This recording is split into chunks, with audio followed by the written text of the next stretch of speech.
var radyosының olqinchi milliy muzikal premiyasi. Холодный вечер, в мире и в сердце зима. Снег лег на плечи,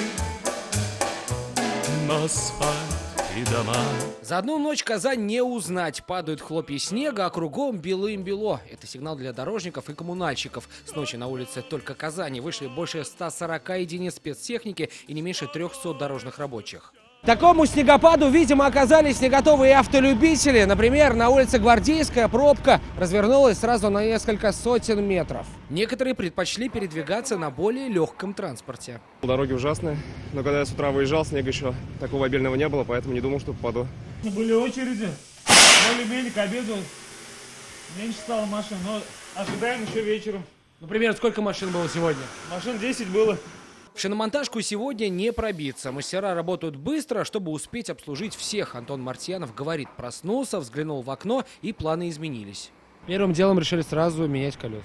Да, судя по пробкам и по снегопаду, если будет холодно, будет много аварий. Не хочу быть в их числе. А вот пешеходам такая погода оказалась по душе. Выпало красиво, здорово.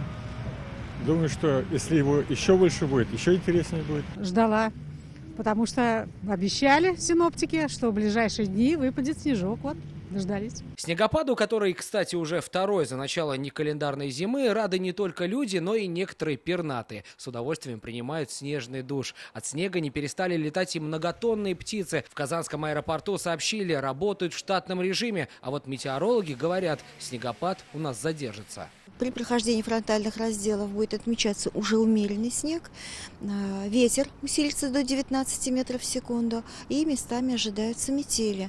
При этом температура воздуха в ночные часы ожидается -7, -12. Кроме того, на дорогах ожидается гололед, поэтому в первую очередь в таких погодных условиях синоптики призывают быть аккуратнее автолюбителей. Сергей Хайдаров, Данил Филатов и Алмаз Зиединов, ТНВ, Казань.